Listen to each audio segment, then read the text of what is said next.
Fala pessoal, sejam todos bem-vindos a mais um episódio Alvo Podcast.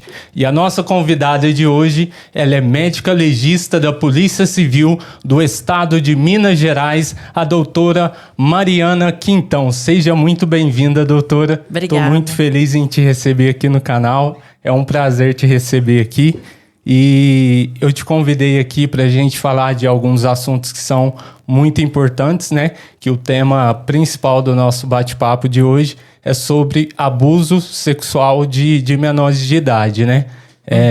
E eu já quero, antes da gente entrar nesse tema do nosso assunto, eu queria que você falasse qual que é o papel de um médico legista na investigação de uma morte, né? Um trabalho que é feito pela Polícia Civil. Uhum. A função nossa como médico legista é verificar as causas de mortes suspeitas, assim, de causa externa. Sim. Mortes que não têm interesse de investigação policial não são da nossa alçada fazer as necrópsias, porque não vai ter inquérito instaurado, então não tem porquê a gente submeter às necrópsias. Esses casos, inclusive, assim, de, por exemplo, achou um cadáver em casa, Sim. que não tem nenhum sinal de violência, é um idoso, mas não tem a determinação da causa da morte, isso seria serviço do serviço de verificação de óbito. Sim. Que aí eles são constituídos geralmente por patologistas, às vezes por médicos clínicos. Mas em Minas tem poucos locais que têm o serviço de verificação de óbito. Inclusive em Belo Horizonte ainda não tem, estava para ser instaurado, mas ainda não existe. Certo. Mas isso até é uma coisa meio complicada, porque algumas vezes a gente tem que fazer necrópsia nesses casos.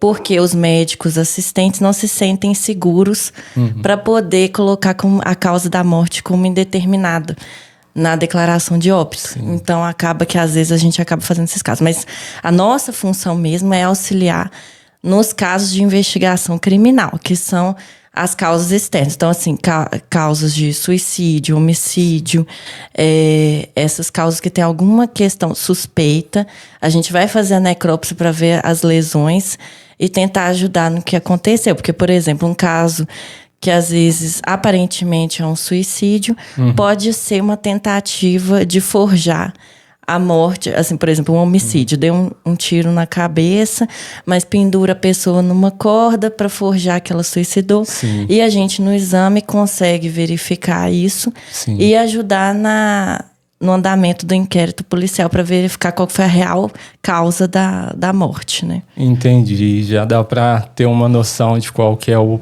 papel, né, de um médico legista, né, da Polícia Civil. Em casos de suspeita de abuso sexual de menores de idade, como que uma criança vai parar até a delegacia? Uma viatura com os policiais vão até a residência?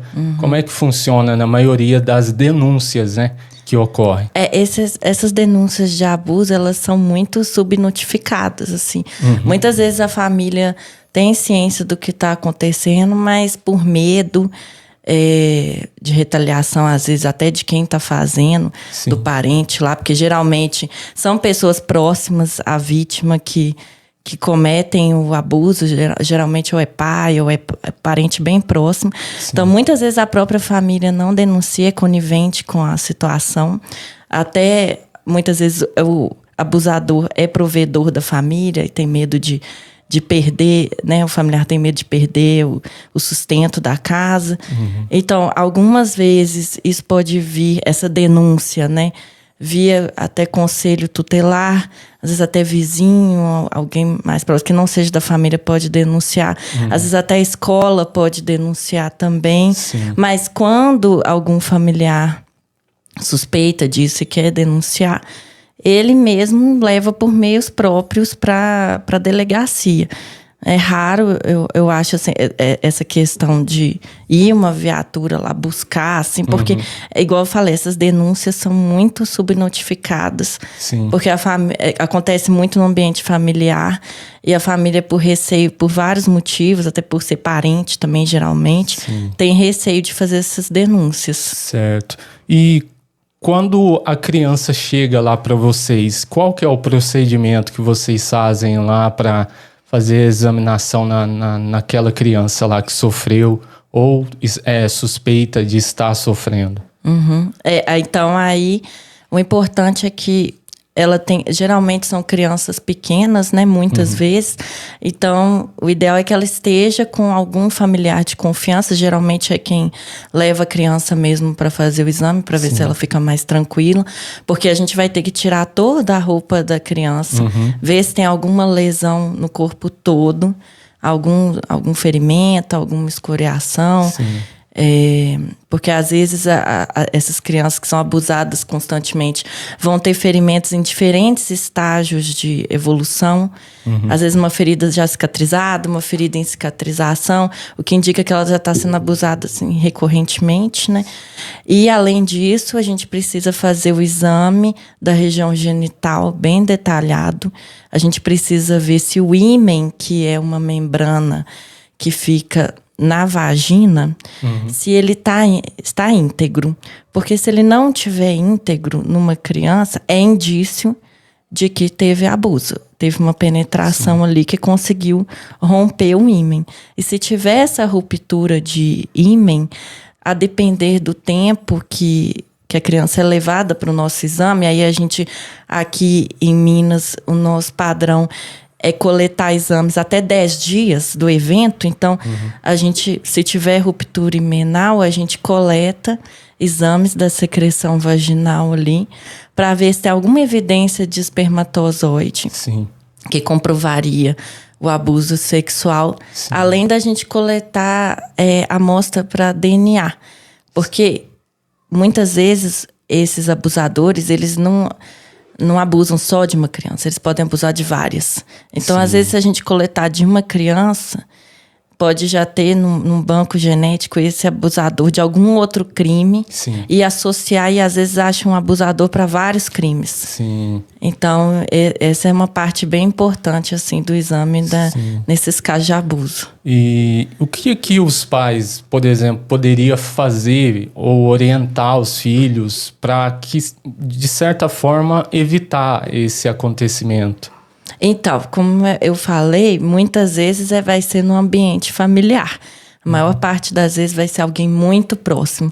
Ou vai ser o pai, ou vai ser o avô. Geralmente são homens, né, que cometem o abuso. E aí, para poder evitar disso acontecer, tem que reparar no comportamento, principalmente das crianças, porque quando elas são abusadas, elas têm mudança do comportamento. Elas podem ter uma regressão do comportamento. Por exemplo, ela já não estava mais fazendo xixi na cama, ela volta a fazer. Ela piora o desempenho na escola, ela fica mais retraída.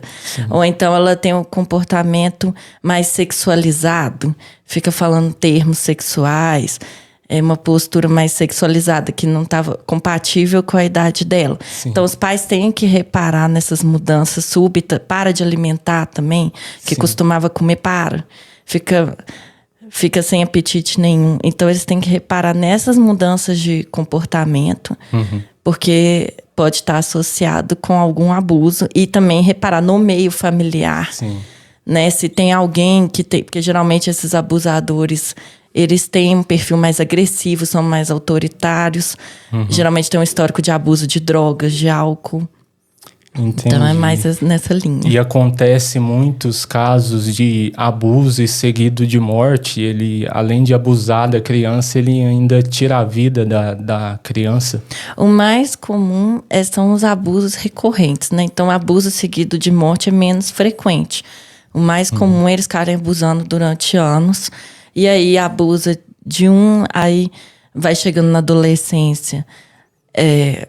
a criança que estava sendo abusada já consegue denunciar, já tem mais discernimento. Então, acaba que o abusador já direciona, às vezes, para um irmão mais novo. Então, o mais frequente é isso, esses abusos recorrentes. Então, eles tentam evitar de deixar muito vestígio para eles poderem continuar fazendo os abusos. Ainda mais em criancinha muito pequena, que se eles, né, tentarem fazer penetração, alguma coisa vai machucar demais, eles costumam só manipular com as mãos mesmo, porque isso deixa pouco vestígio ou nenhum. Então, eles podem continuar com o abuso. Entendi. Assim, esse vídeo eu tenho certeza que vai ajudar muitos pais, né, a abrir a mente, a começar a observar, né, às vezes fica numa rotina diária de trabalho, casa e não olha, né, não dá atenção total para os seus filhos, aonde eu acho que abre uma brecha para que isso aconteça. Agora, falando em casos de autópsia, quando chega um corpo para que seja feita a autópsia, quais são as principais etapas que vocês começam a fazer lá no setor do IML? A primeira coisa é a gente descrever as roupas que a pessoa está usando, porque isso no interior é mais raro, da gente não saber quem é a pessoa, de ser um desconhecido. Certo. Mas em casos de desconhecido, que não tem documentação, ninguém sabe quem é, a descrição das roupas é muito importante, porque existe um banco de dados aqui na Polícia Civil de Minas que a gente, quando é caso de desconhecido, a gente insere esses dados. E dentre eles, as roupas, se tem tatuagem, várias características, que é julgado nesse banco e faz um cruzamento com dados de pessoas desaparecidas. Sim. Que aí a gente lida com os desconhecidos e na delegacia, as famílias vão denunciar, por exemplo, o desaparecimento de alguém. Então, algumas vezes cruza esses dados e aí acha a pessoa, entendeu? Descobre que aquela pessoa desconhecida é aquela que estava desaparecida. Então, aí a gente sempre começa a descrever. Mas, assim, no interior isso é mais raro, porque todo mundo se conhece. Então, assim, por exemplo, até hoje a gente nunca pegou um desconhecido aqui na região. Eles sempre estão identificados, tem documento de identidade, todo mundo sabe quem que é. Mas é importante descrever as roupas, depois a gente tira tudo e examina tudo para ver se tem algum sinal particular, uma tatuagem, uma cicatriz, também por essas questões de identificação. E a gente começa a ver se tem alguma lesão externa, alguma coisa no corpo inteiro. Aí, para depois a gente proceder mesmo à necrópsia de fato, que a gente vai ter que abrir todas as cavidades, inclusive a cabeça, mesmo que não tenha aparentemente um trauma na cabeça. É importante a gente avaliar tudo, porque às vezes pode não ter, mas quando abre tem uma hemorragia, alguma coisa. E aí a gente procede a todo esse exame. A depender do caso, a gente coleta exames laboratoriais. Mesmo a pessoa já tendo morrido, tem exames que vão esclarecer. Por exemplo, exame de teor alcoólico, porque dependendo da dosagem do álcool no sangue, é suficiente para matar uma pessoa. E também avaliação de drogas, que a gente faz no estômago, que a gente faz no fígado. Que também a gente vai avaliar se a pessoa pode ter falecido, por exemplo, de uma overdose. Esses casos, às vezes, né, de suicídio por envenenamentos, para poder dar respaldo para essa suspeita. E às vezes a gente manda também para biópsia. Por exemplo, caso de afogamento, que a gente não tem certeza que se a pessoa afogou mesmo, se ela estava viva na hora que ela caiu na água. Porque quando ela cai na água, se ela tá morta, ela não vai aspirar a água mais, morreu. Não tem como a água entrar dentro do pulmão dela. Agora, se ela não morreu, se ela estava viva na hora que ela estava na água e realmente afogou de fato, a gente vai ver que tem líquido lá no pulmão dela. Então, às vezes, a gente também colhe fragmentos, né, dos tecidos para ver esse tipo de coisa. Então, é um exame, assim, bem detalhado que a gente faz. E o corpo, é uma linguagem que eu ouço falar, o corpo fala para vocês, assim, se você olhar, você sabe até o horário que ele chegou a falecer. Na verdade, a gente tem uma estimativa, né? Tem uns sinais no corpo que a gente consegue ter assim, uma estimativa de morreu há mais de 6 horas, Sim. morreu há mais de 24 horas, mas tem como assim, morreu às 10h55. Não tem jeito da gente saber assim, que acontece, precisamente essa informação. Mas, por exemplo, depois que morre, o sangue começa, pela gravidade, a acumular em certas regiões do corpo. Ele não sai mais daquela região. Ele extravasa pelos vasos, então ele começa a ficar fixo numa região. Isso dá um indício de quantas horas que morreu. Começa a ter a rigidez cadavérica. Também o corpo vai começando a ficar todo rígido e depois amolece. Isso também nos dá a noção de quanto tempo de óbito. O próprio tempo que o corpo começa a sofrer a decomposição, que tem as fases da decomposição, que primeiro ele fica todo gasoso, cheio de gás, tal, começa a mudar de coloração. Então essas coisas nos dão noção de mais ou menos há quanto tempo. Mas não tem como, assim, precisamente falar assim, a hora e o minuto. Mas tem como uma faixa de horas, né? Sim. Entendi. Em caso de corpos carbonizados, já é um caso mais complicado para tentar identificar ou não? Depende, porque tem certos casos de carbonização que, como na carbonização tem uma tendência a ir fechando assim, a mão, muitas vezes, por contratura muscular mesmo da carbonização, muitas vezes as digitais ficam preservadas. Então, mesmo com o corpo muito carbonizado, às vezes consegue coletar digital, jogar no banco de dados, né, que tem no Instituto de Identificação aqui de Minas, e consegue identificar quem é a pessoa. Certo. Mesmo se não conseguir, né, se não tiver jeito de colher digital, você pode tentar por sinais particulares. Por exemplo, se a pessoa fez algum procedimento odontológico. Então, é muito importante sempre ter as fichas odontológicas guardadas, raio-x, tomografia, essas coisas, pode ajudar muito na identificação. Por exemplo, a tomografia que você fez de crânio, por algum motivo, ou de seios da face, já teve identificação lá no IML de Belo Horizonte pela morfologia, assim, né? A forma dos seios da face da pessoa. Em casos de Brumadinho, que às vezes chegava só segmentos corporais, então às vezes conseguia identificar por esse tipo de... Até por tatuagem também. Pelo desenho específico, consegue comparar para identificar. Mas no caso de carbonizado, seria mais tentar digital ou essa questão de procedimentos odontológicos. Ou então, qualquer procedimento cirúrgico que a pessoa tenha feito, colocou uma haste na perna, pelos parafusos, assim, o local de cada parafuso, as rosquinhas que tem no parafuso, consegue...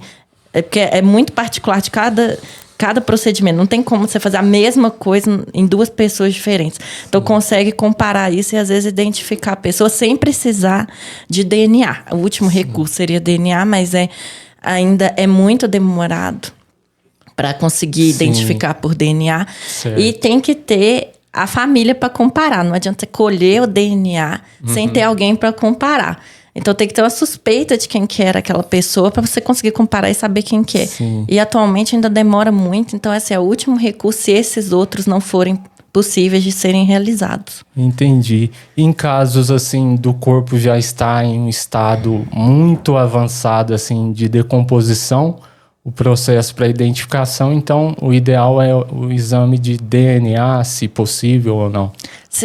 Quando está muito avançado em decomposição, às vezes, às vezes ainda ficam uns resquícios, assim, de pele na região das digitais. Sempre tenta coletar digital ao máximo, assim, nesses casos. Ou então, essas questões da pessoa ter alguma evidência de como está muito avançada, você vai ver se tem uma haste no fêmur, ou então tem uma prótese dentária, alguma coisa assim que não precise de fazer o DNA. Mas realmente, aí se não tiver jeito...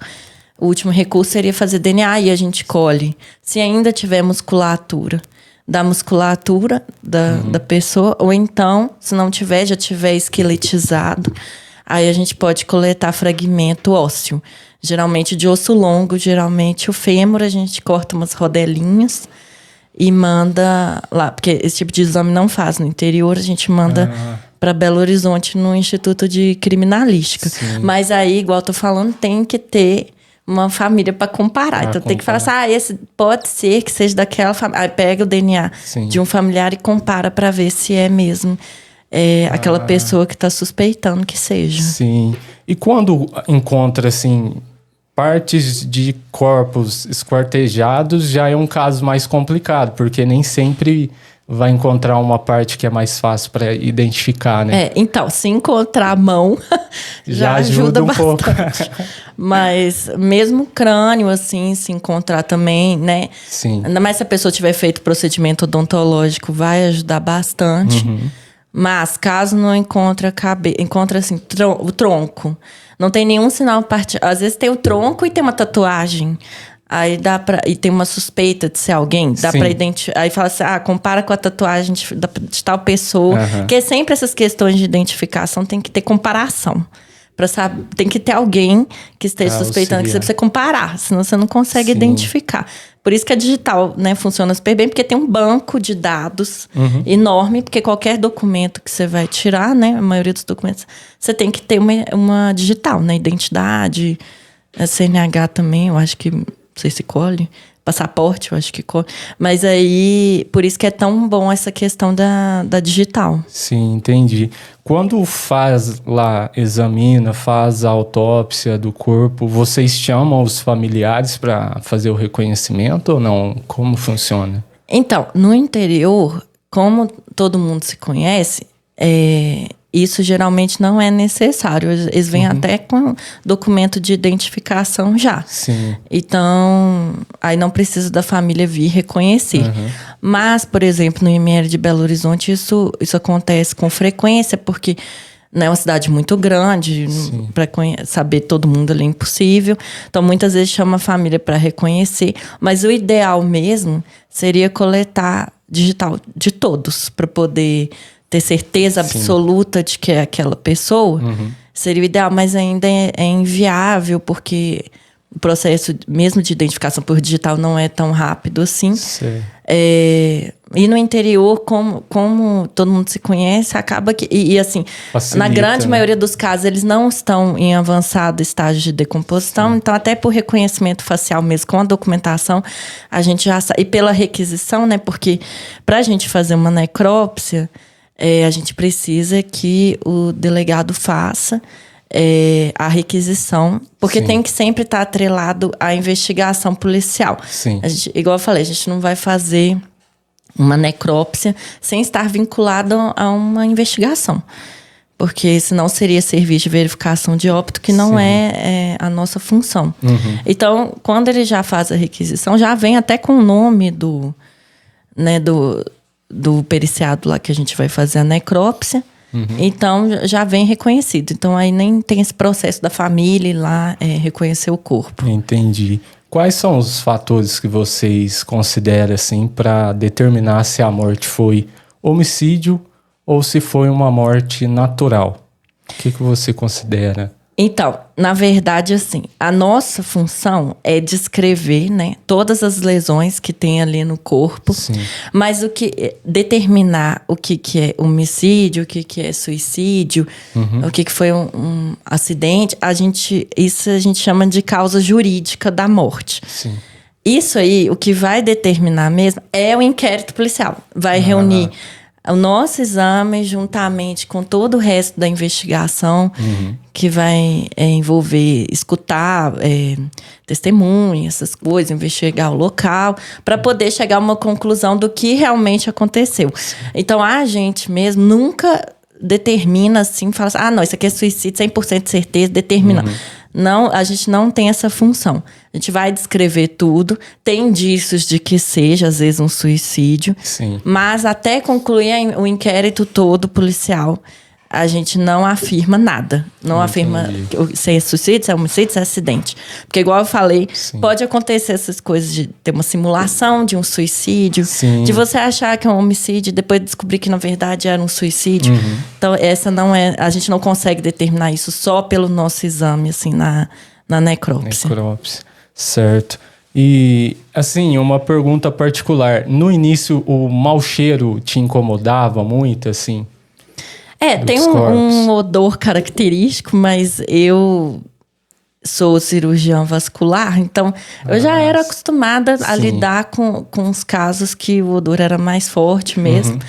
Mas acaba que a gente vai acostumando também lidando assim frequentemente. Sim. E também a gente às vezes usa umas máscaras assim que tem filtro para ajudar nos casos que tá com decomposição mais avançada. Entendi.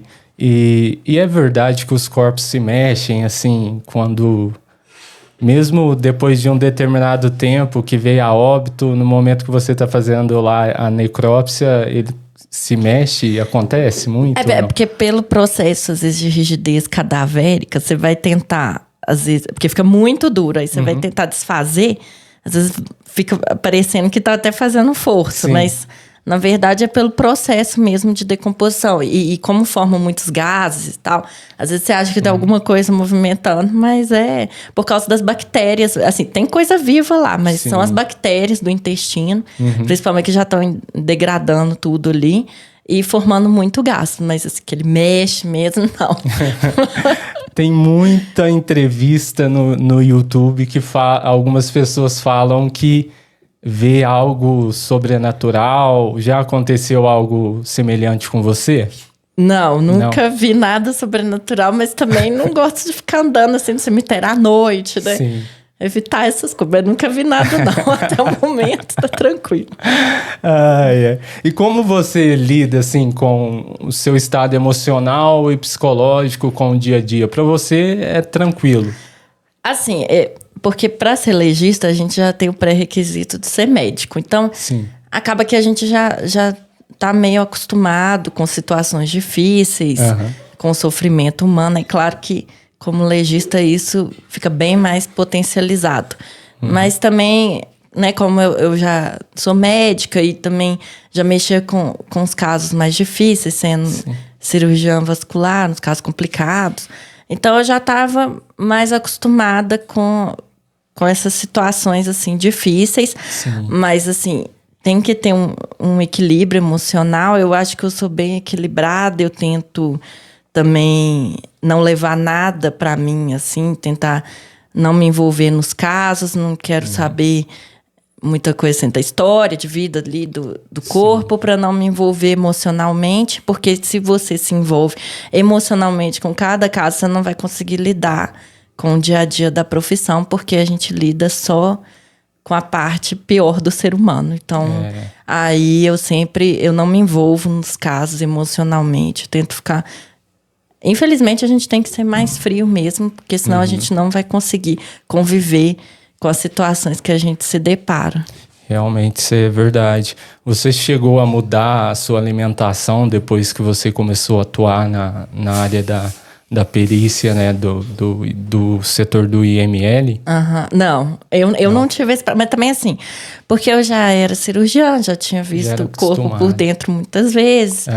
Então, assim, isso pra mim não me abalou, mas eu tive colegas que ficaram um pouco mais, que eram clínicos, até psiquiatras também, que não lidavam muito com essa parte. E acabou, às vezes, que não ficava querendo muito comer carne, mas para mim eu já estava mais acostumada, então não tive mudança disso, não. Entendi. E o cheiro, já que você falou sobre carne, o corpo carbonizado, o cheiro dele é semelhante a quê? Seria de uma carne queimada mesmo, porque acaba que queima a musculatura ali. E aí dá como se fosse uma carne queimada mesmo, assim. Entendi. Parecido com isso. Doutora, para que a gente possa encerrar o nosso bate-papo aqui, que foi muito bacana, infelizmente muita gente vai me questionar por que não contou casos e tal, mas a gente não obteve autorização para isso. Mas eu queria que você desse um recado para quem tem o sonho de atuar como médico legista na área da Polícia Civil ou qualquer área da Polícia Civil. O que você falaria para quem tem esse sonho?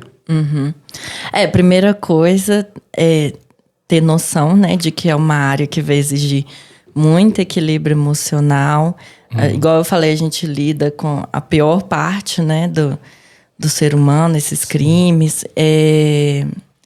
E se dedicar bastante aos estudos, porque é uma carreira que está bem concorrida, E depois, mesmo depois, né, que a gente passa na prova, ainda tem teste psicológico, teste físico, exige muito mentalmente. É um processo bem longo até a gente conseguir mesmo ser médico legista. Ainda tem um curso de formação longo da polícia, então tem que estar preparado para isso. Mas é gratificante a profissão, a gente saber que o que a gente faz pode ser utilizado, às vezes, para poder tirar da sociedade um abusador, um serial killer, pessoas que estavam fazendo só mal, aí, matando um monte de gente, abusando. E a nossa função aí ser essencial para poder ajudar nessas investigações criminais a fazer diferença, assim, para uma sociedade mais pacífica, com menos crimes, né? É isso aí, doutora. Primeiramente, eu quero agradecer a você, doutora Mariana, que se dispôs a estar aqui, né? Sou muito grato. Para mim é um prazer te receber aqui, né? Desde o projeto que eu tive do canal, eu sempre sonhei. Quem conhece trabalha comigo, né? Eu sempre vivia falando que eu tinha vontade de criar um podcast. Falar, não, eu quero bater um papo com uma médica legista da Polícia Civil, conhecer um pouco mais sobre essa profissão aqui. E eu quero pedir para quem está assistindo esse vídeo, se inscreva no canal, deixe o seu like, porque esse vídeo merece seu like. E até o próximo vídeo. Fui!